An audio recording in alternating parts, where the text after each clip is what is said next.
we are. So it'll send from lostrun@lostrunpro.com. We do have the capabilities to set that up so it actually sends from your individual email. And I actually do recommend that all agencies get that set up. I'll show you what that looks like here in just a minute so you kind of have an idea. But I'd like to point that out because to get it set up, you just email me here at this info email and say, hey, Sarah, can we set this up? So the emails come from our email. I would recommend copying a member of your IT team on there. I just need to know who hosts your email domain. And then I'll send over our DNS records, and your IT team is going to add those DNS records to your domain. We flip it on. It's super easy. And again, I'll show you why in just a second so you can kind of get an idea, but I'd like to point that out. So if you need to contact me, email me here. Okay, so we're going to create a non-AOR request. So again, this is for policies that you don't control. I'm going to show you the current way, so if you want to go in and create a loss run request so you can see it, and then I'll show you again that change that's going to be rolling out here. Okay, so super easy. So these are the keywords, right? This is what you're filling in. That's going to auto-fill into those templates.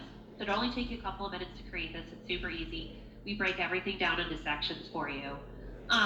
The one thing I do recommend when you're filling this information out, you do want to provide the carriers with as much information as you can, because these loss run requests are going to go to those carriers and they're the ones that are going to be fulfilling it. So once they receive a loss run request, they're going to go off of what they have on file, what's on that application. So if something isn't matching up here to what that carrier has, it can potentially cause them not to send loss runs.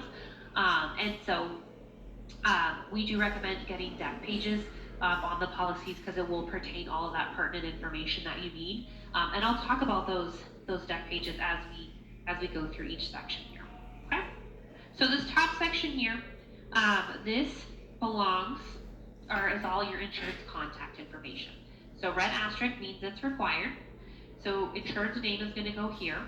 So you're going to type in their company name. Now here's where that deck page comes in here, because if it's listed as Sarah Compton DBA 44 Baseball Club, that's how you would enter it in here. Okay, phone number goes here, easy enough. You can see that the FEIN is an optional field here. If you have the FEIN, I do recommend plugging it in. FEINs are nice because they can serve as a backup to a carrier, specifically for workers' compensation policies if they're having trouble locating the insured otherwise. All right, also optional is the insurance logo. Now, obviously not all insurance have a logo, but if yours does, you can get it in there from them and upload it. It does help complete their profile here. All right, address, city, state, all required. So let's say 4th Street. All right, easy enough, right? Okay, next section, authorized signers. So this is your insured and who will be signing this. So you're gonna enter in their first and last name here, okay? Then you're going to select a title for them here in our pre-filled list of titles. Best practice is the signer should be an owner, an executive, or an officer of the company, because it's who's authorized on the carrier side. So if someone is signing this that's not authorized on the carrier side, the carrier is not required to release those loss runs. So best practice, owner, executive, or officer. Now we're going to enter in their email address so we can send this over to them. Okay. And then lastly here is the policy information. So here's the really cool part about our system is that there's multiple carriers you need to request loss runs from. You click that add new carrier button and it adds another line. So each line is a request to a different carrier. Each one of these line items will produce a PDF and an email to those carriers. So you can do up to 8 carriers at once here. And then the nice thing is the insured will only need to sign one time. Okay. So I'm going to do 2 for time's sake. So first thing you're going to enter in is the type of coverage the insured has.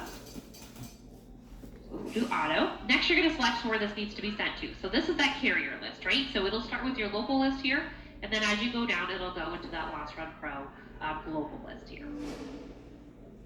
Oh my goodness, my mouse isn't working. Okay, let's try this again. Having computer issues today. Okay, so I'm going to do one of my testing carriers for my local list here. And then policy number, so in this field, you are required to have at least one policy number. It is a carrier requirement. So you can't put in like C account, unknown, anything like that, because the carriers do require at least one policy number to look up the insured. The nice thing about our platform is you can customize this to make up for missing information. Like, so for example, if the carrier changes the policy number each term and you need 5 years of loss runs, right? There's 5 different policy numbers. But what happens if your prospect doesn't have all 5? So what you can come in here and do is say something like, and all previous policy numbers, and all policy numbers that pertain to this account. However you want to customize that, you can. Just always make that indication to look up the additional policy numbers. Otherwise, they're just going to look up that one. So if that does pertain to 1 or 2 terms, they're just going to send that information. So always give them that additional information to look up any previous. If you have all the policy numbers, even better. You're just going to come in here and you're going to plug them in like this. Okay? And then dates of coverage, same thing, you can customize this. This part's going to change here, and I'll show you that change here in just a second. But if you're, like I said, if you're doing a loss run request today, this is how you're going to do it today. So for the dates of coverage, you're going to enter in that time frame you need. So if you know the exact dates of coverage, you can come in here and put it in like this. Or you can come in here and just say, 02, today's the 3rd. Okay? And if you don't know the exact dates of coverage, you can come in here and you can put it in here like this. So easy peasy. And then last thing is if they have multiple lines of coverage through one carrier, let's say with Travelers, what you're going to do for that type of coverage is you're just going to select all lines so it encompasses everything, and then just separate out the different policy numbers like this. And then you could even come in here and say something like this is the auto, here's the GL, so you can separate it out as many different ways as you want to, which is really cool. I'll just say this is the auto. Okay, so easy enough. All right. Now you're going to come down here and it says select your PDF attachment. So it'll go to our defaults, but then of course if you did create your own, they're going to be in that drop down right there. So from here I'm going to hit save and e-sign. And then it's going to take you into that e-sign email that's sending to the insured. So on here, you can add anybody else on here that you want to include. So if you want to include yourself, if there's additional owners, if there's an account manager, whomever, you just add any additional recipients in here. And I'll copy them on the loss run request. So when it goes to the carrier, they'll be copied on those carrier emails, and then there'll be a direct line of communication with yourself, the insured, and the carriers. Now up here too, if you want to remain anonymous, you could check this box here to BCC yourself. This one says send a reminder email every 3 days if the insured party hasn't signed. So that we'll just send a reminder email every 3 days to the insured, so you don't have to. And then this one says request additional documents. So if you need a driver's license from the insured, if you sent them an application, anything like that, you can actually create additional folders for yourself in that upload center that I'm going to show you in a second. And you can also store those additional documents with an LRP as well. So I'm going to say driver's license, just so you get an idea. And I'm going to create an additional folder for myself. And then down here is that default email. So there's those keywords, right? You can see here, so you don't need to change those, right? So as soon as I hit send request, that's when it's going to autofill with that information. You can also give the insured the upload link as well, so that they can actually upload any loss runs that they receive and their driver's license into LRP as well. We'll talk about the loss runs coming back here in just a second though. But I'm going to say, please upload any loss runs and your driver's license here. This is a great tool to have, and you'll see why as we talk about the loss runs coming back, because then you do provide that to the insured and they can upload them into your LRP dashboard. Then lastly, here's where that email signature comes into play. So you're going to check this box here that says add email signature, and it'll pull it in from your profile. Okay, and then you're going to hit send request. So now it's off to the insured for signature. We'll talk about the dashboard in just a second. I'm going to show you the changes that are coming. So let me show you this. Okay, so this is what you're going to see here in the next week or so with the changes. So as you can see, the dashboard doesn't change a lot. The biggest change is going to be what we call the insurance concept, which is down here. Let me click on it. So what this does is essentially like your local list, but it's for your insurance. So you can actually store the insureds in here. All of their policies, you can actually do an upload and have them all uploaded in here as well. So you can actually pre-fill these before you do a request, which is nice. So I'm going to show you one real quick. Oh, looks like they're doing an update to it. So they are doing some updates because this is going to be released here. But let me show you one really quick. So in each insured, this one obviously has a lot. So you can see all the different policies that you've added in the system. You can edit these. So if you need to delete, change any of that, Then you'll be able to break down each insured by what type of loss run request you've done.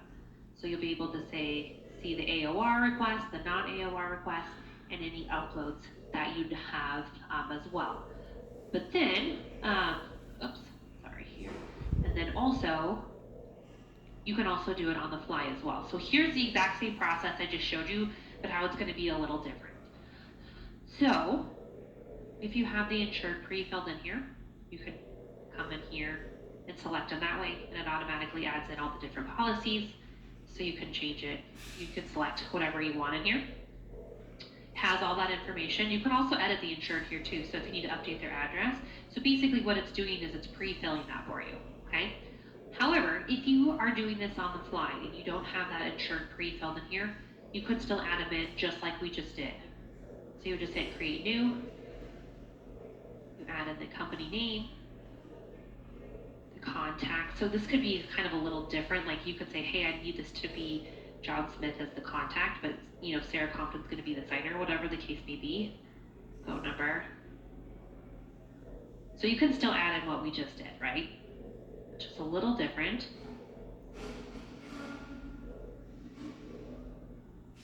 Bear with me as I type these all in here again. Okay.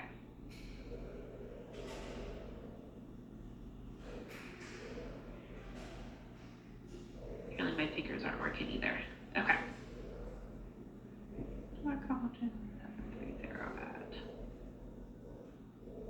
Okay, and then title. All right. So now I'm going to save insured, and then they're doing updates right now.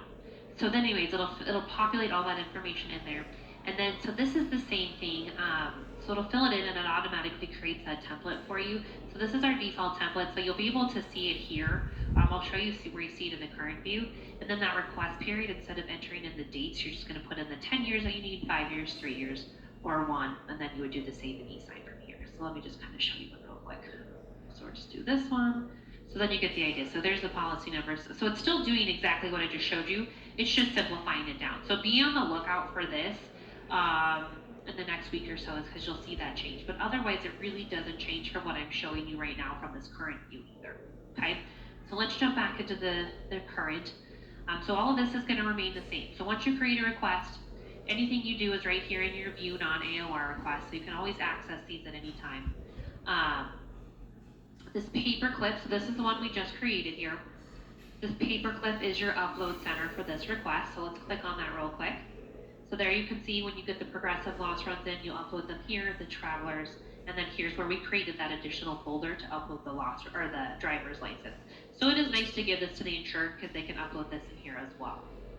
And then each request has a progress bar, and that progress bar does correlate to the status here. So if you kind of look down my line here, you can see that each progress bar will fill in as each step is completed, and then the status updates. So the first one is this created. This means I just created the request, I saved it, but I didn't actually click that save and e-sign, so that means I need to send it to the insured. But because I did do that save and e-sign, and I did send it to the insured, it comes to this. So signature requested means you send it to the insured, you're waiting on them to sign it. Then once they sign it, it'll move to this authorized and sent, which means they authorize the request by signing it, and we sent it to the carriers. And then the last one is received, and that's for when you upload the loss runs in here. So that portion fills in when you upload them. So the system doesn't know when the carrier releases them out. It only knows when you get them back when you upload them. You could also manually mark it if you wanted to. So in this blue section here, you hover over it, it says click to add date received. So you could manually enter in that receipt date as well. And then it'll move to that received. Now within this progress bar too, you can actually hover over each quarter section and it actually gives you data. So in this one we just created, it says request created today, click to view, and then I click that, it's going to bring me into our default template, right? So it is nice on the upgrade that you're going to see next week where it does show you that preview, right? But for now, here's what our default looks like. Now within here, this is where you can see the email that we're submitting it to for the carrier. And then this is where your return fax and your return email are going to populate from your profile. So it is coming from the insurance saying, hey, I'm requesting my loss runs, but then they're also saying, hey, please send here and here. Otherwise, if you don't include that, it'll just have the insurance email. Okay, and then these do come with audit trails as well. So that'll fill in with the event as well. So then once the insured signs it, I'm going to come down to this one and says, hey, this request was signed yesterday. And the next one over, it says the carrier was also notified yesterday. So those are going to be simultaneous because they happen at the same time. But it also tells you here, due by date is December 16th. So it also tells you when the loss runs are due back by as well. And then again, if you just want to manually mark that date, you can do it here as well. 3-day reminder buttons right here. And then in your action items, from here you can send the request again, or if in this case, if I just saved it and I still need to send it, you can hit that send request, it'll send them to them. You can view and download all the PDFs in one file. Doing it this way just does it individually, so it's just that Progressive or just that Travelers, and this one it would do them all in one file. As long as these are unsigned, you can also edit these. So if the insured came back and said, hey Sarah, you spelled my last name wrong, I can go in here and make those changes. Anytime you do make changes though, you do have to click that save and e-sign again and send the insured an updated version. Okay? And then once these are signed though, that edit button does become grayed out. So once these have been sent off to the carriers, we can't retract those and resend them. But you do have a copy button, which is really nice. It'll just automatically recreate that whole thing for you. So again, you can kind of see the differences of the new information that's going to roll out. It really won't change anything for you. It'll just going to streamline that even more though for you in filling out that data. Okay, let's look at the email real quick that goes to the insured. Okay, so this is what the insured is actually going to see. So here's what I was mentioning at the beginning of the webinar where I said it sends from you as the sender, but from our email address. So it sends from that LossRun at LossRun Pro email. So why it's beneficial for you to have it set up so it sends from the DNS added, so it sends from your email, is if the insured doesn't know it's coming from us and they hit reply, it's going to come to us, which is not a big deal. We'll make sure you get that email, but there could be a delay, right? So it is nice because then the insured can respond directly back to you. They do have the upload link, so they can click on that and upload any loss runs. And then attached to it are the PDFs, so they can click on these, make sure everything is accurate before they sign it. And then there's this big blue button right here is how they sign it. So they just click that, and it'll take them right to the signature page, which is mobile friendly, so they can do this anywhere in the world. It does have to be the insured that signs these. An agency is not allowed to sign on behalf of the insured. And then they type in their first and last name, and then they do have to check these two boxes saying, yes, I am who I say I am, and I agree to have this executed on my behalf. So this is them giving us permission to submit these to the carriers on their behalf. Then you hit send signature, and then that's it. It's off to the carriers. Now, one thing before we talk about the loss runs coming back is I want to kind of talk about some best practices with filling out this information here. And so in this policy information section here, this is where that deck page is really going to be your best friend, and where a certificate of insurance or the safer report might be kind of hinder the process for you a little bit. The COIs in that safer report only provide you with a snapshot of the policy. They don't give you a comprehensive overview, right? So it doesn't tell you like if there's a wholesaler involved in MGA, if it's like a marketplace policy like a Lloyd's of London or United Specialty, it doesn't tell you who the cover holder is in those situations. And why that's important is because if the policy is issued through like a wholesale broker or an MGA, that's where you actually want to submit the loss run request to, because generally speaking, they're the one that's going to fulfill it, not necessarily the carrier, because a lot of times in those situations, the carriers don't have access to loss runs in those situations. So that's why that deck page is really going to provide all that pertinent information. And why our global list is so big, because we have all those wholesalers in MGA. So if it needs to go to RT or Ambulance or whomever, we have those built into that list for you as well. Okay. Let's talk about the loss runs coming back. So once these go off to the carriers, it's up now to their fulfillment. Now the fulfillment of those loss runs is up to the carriers and their procedures. As soon as the insured does sign this request, though, you don't need to check the LRP dashboard every day, because we do send you a confirmation email the second that it's signed. So you can see it says, hey, 44 Baseball Club was signed. You'll also get the documents signed here, or you can always access them in your dashboard as well. And then you do have some best practices right here, which I do always recommend reading through your first couple of requests. Then, if you did CC yourself, then you also get these emails as well. So this is the email that we submit to the carrier, our carriers. LRP and the insured are always copied on these. And then if you CC yourself, you would get this email as well. So what is nice about CCing this is then there is a direct line of communication with yourself, the insured, and the carrier on here. Okay, let's talk about some of these best practices really quick. So carriers may release the loss runs directly to the insured. Best to check with them within a few business days to see if they have received. So per DOI regulations, the carriers are only required to release that information to the policyholder. Average turnaround time is about 3 business days, so you kind of want to use that as your general rule of thumb. It's about a 50-50 split, so 50% of the time they send direct to the insured, the other 50% they're going to send to the two of you. Of course, if you haven't included yourself in the CC here or on that return email on the PDF, they are going to send that information to the insured. So just kind of use that 3 day, like if you haven't seen an email back to you, you want to make sure you're checking with the insured. Best practice is I would say to the insured, like, hey, once you sign this in the carrier's process, they may send those loss runs directly to you. As soon as you get them, please send them my way. I highly recommend giving them that upload link so they can upload those loss runs right into your LRP dashboard. I would also recommend that the insured checks their spam folder.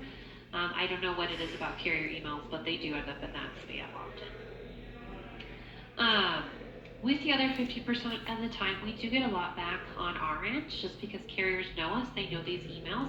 So a lot of the times the carriers will just hit reply all to this on this email and attach the loss run. So it is beneficial to CC yourself on there. But don't worry if you are wanting to remain anonymous and you didn't. Anything that we receive on our end, we'll make sure we get over to you. So we have an AI that's sending out loss runs 24/7, as well as myself and other members of our service team are in there getting loss runs out as well. And then with that email here, if urgent, the insured's copied on there and they can easily reply to the carrier. So if this is an urgent matter, the insured can just pull up this email, respond directly to travelers, and ask them to expedite. If the carrier is having trouble locating the insured, LRP will require a deck page to ensure all the information is correct. So we do just require those deck pages for the same purpose to make sure authenticity for the wholesaler, FGA, all that. And then lastly here, you're welcome to reach out to LRP support after 10 business days and we can begin the escalation process with the carriers. So if you remember, there is that due by date right here. So once a carrier receives a request, they do legally have 10 business days to get that information over to the insured. So that's a DOI regulation. The nice thing is we do that math for you, so you don't have to figure out what the 10 business days are. You can hover over it and it's right there for you. I do recommend letting the insured know that the carrier does have until the end of the day on the 17th to get that information over to them so they can be on the lookout for it. We do have to give the carriers the full 10 days before we can jump in. But if for whatever reason, if there's a carrier that doesn't send the loss runs or something gets missed, we can jump in and do what's called an escalation. So if you notice here, these progress bars now have a purple section. So this means that the 10 days have passed and you haven't uploaded the loss runs and marked it as received here. So in this case, it says these loss runs were due back by December 18th. So I can come in here and I can click this purple escalation button and escalate this. So we are going to then send the carrier an email that says, hey, the insured hasn't received these, you're now out of compliance. So for you, you do that all right here. So it's just going to walk you through that escalation process. So step one, we're just going to ask like, hey, did you confirm with the insured? Did you have them check their spam folder? You know, we just have to do our due diligence. So then, yes, hit next, then you let us know which carrier is missing. So let's just say it's travelers in this case. You could mark both if you needed to, but we'll just do travelers. This note section is for you. That's why it's optional. You can write yourself a note. Then you hit next, and then you're going to hit begin escalation. But before you do that, I always recommend reading this. So you start the escalation process here, but the insured does need to finish it in order for it to be escalated with the carriers. So when you hit this begin escalation button, we're going to send the insured an email. They'll do need to verify with us that they haven't received the loss runs. It's part of our DOI requirements we have to follow. And then once they verify with us, then the system will automatically escalate that to each carrier selected. On that escalation email, we'll CC the insured and then BCC the licensed LRP user. But you hit begin escalation. Soon as you do that, let the insured know that they're going to receive that email from us so that they can confirm. So just say, hey, I just escalated this through LRP. Make sure you confirm with them so we can get this escalated. Here's the email that they're going to get. So it's going to say your name has utilized our loss run service to access the loss run data. You've indicated the following reports are missing from Travelers. Please click the link below to confirm. And this is how easy it is for the insured. They literally just go click, it's confirmed, and now we escalate it off to the carriers. So you'll know it's escalated because you'll get that escalation email. If you see pending confirmation or pending escalation in your view, that means you are waiting on the insured to confirm, but then once they confirm, it'll say escalated. Once escalated, the carriers do have 72 hours to process that and send that information over. If it does get past that 72 hours, let us know. We can do a second escalation. We will require a deck page to do that second escalation. Generally speaking, though, if a carrier hasn't released the loss runs to the insured after that original request and that escalation, we generally find that there's some sort of missing puzzle piece in there. Like maybe that person's not an authorized signer. Maybe it needs to go to the wholesaler, all of that. So we do need those deck pages and help to kind of figure out what's going on and what's causing that delay. All right, if there's any questions on that non-AOR, let me know. Throw them into that Q&A or into that chat panel. Or if you have any questions about that insurance concept, I don't know the exact date of that release. It'll just be out in the next week or so. So just be on the lookout for it. It won't change your dashboard very much. You'll just see that insured down here, right in that configurations tab. And then when you go to create that loss run request, it'll have that different interface where you can either add it in that insurance section down here or manually when you do that request. So it's just going to streamline that even more for you. And then the same thing will kind of apply here to the AOR section. But on the AOR section, right, you are the agent of record, so you can actually pre-fill in all of that insurance information easily. So let's do an AOR request real quick. So on these, you don't need to involve the insured in here so because you control the account, right? So this is just quick and easy emails between you and your carrier partner. So with the AOR, you actually have two ways to do this. You can do a singular request, so one insured at a time, or you can actually do this for multiple insureds. And the multiple insureds is going to be done through an import. So we'll do the singular one real quick. So you click create AOR request. You input that insured, or if you already have it, when that insured concept comes out, you'll just pull it up here. Okay.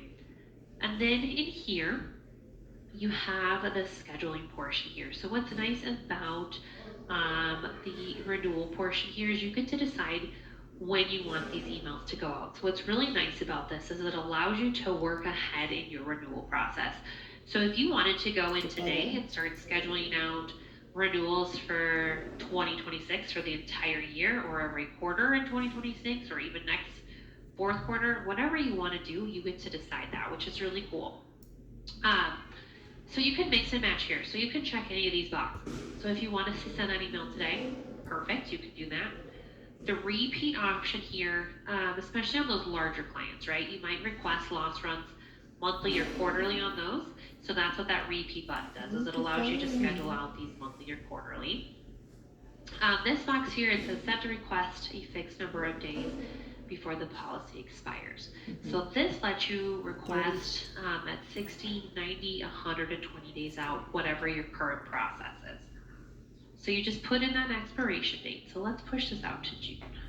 So let's say this expires at the end of June, and I want to request these at 90 days out. So I put in 90 days, and then the system will do a calculation for you of what is 90 days prior to June 30th.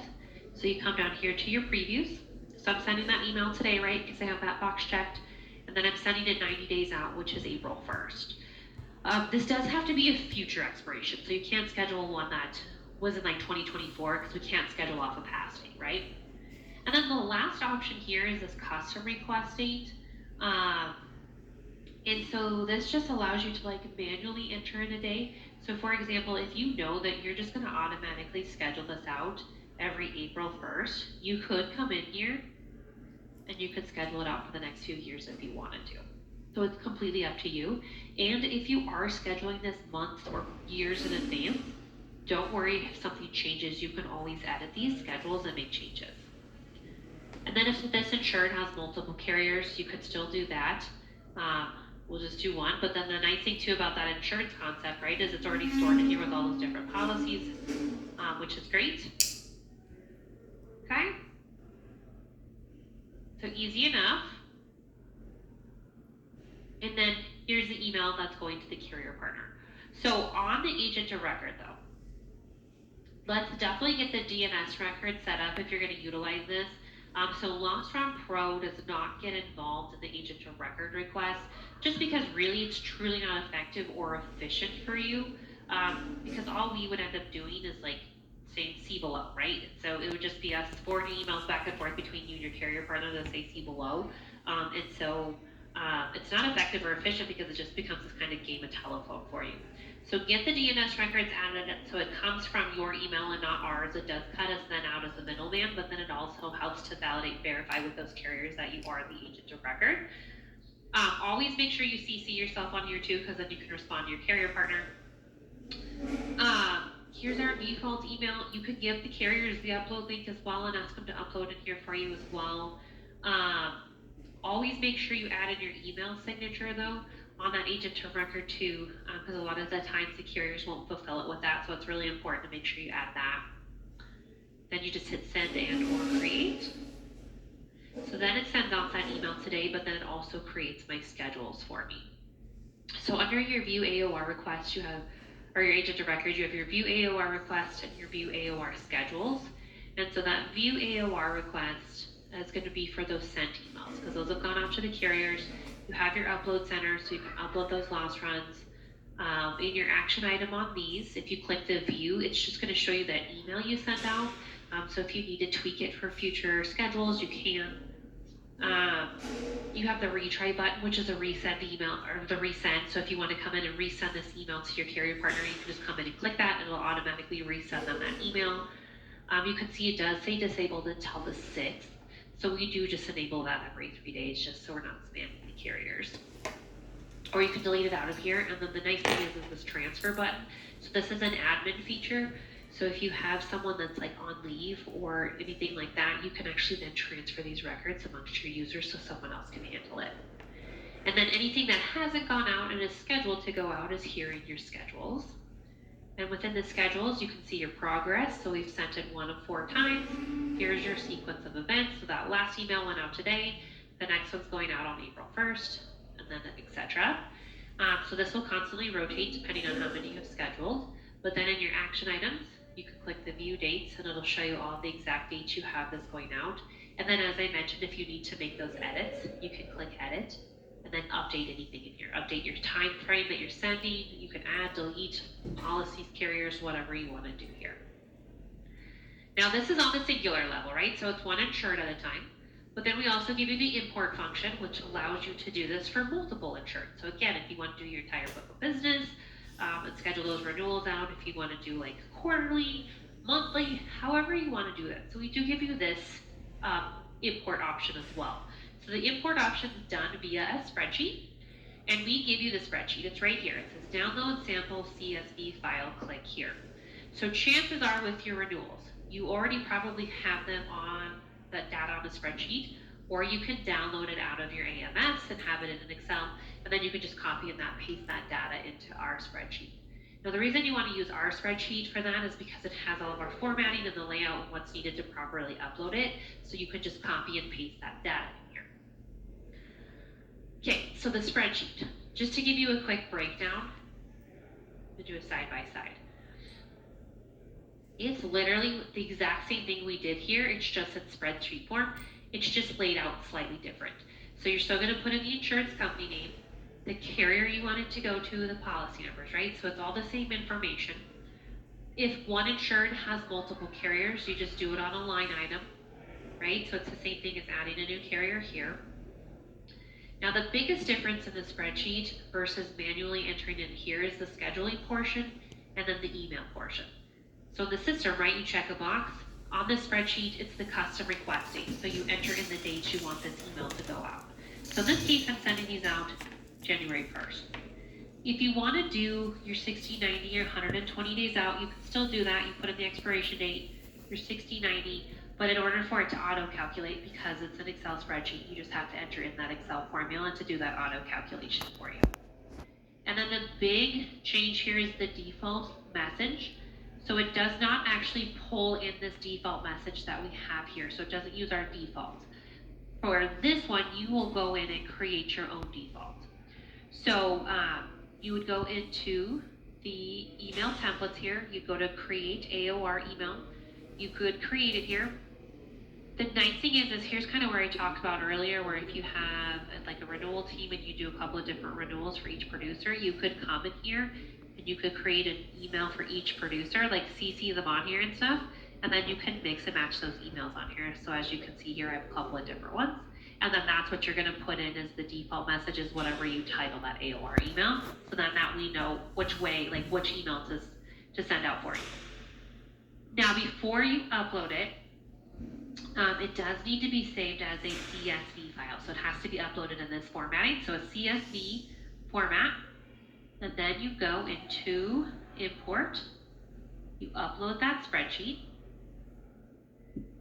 hit submit, and then it's going to go here into what we call the import wizard. So that import wizard, it's just double checking. So it's not fully uploaded yet.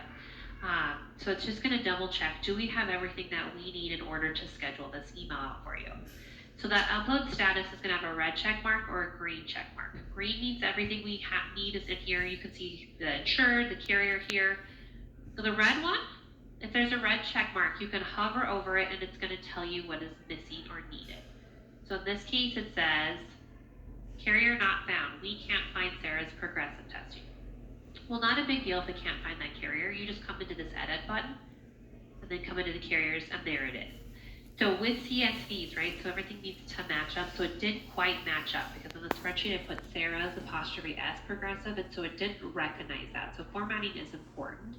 So I'm just going to hit that and then hit update. So now it's good to go.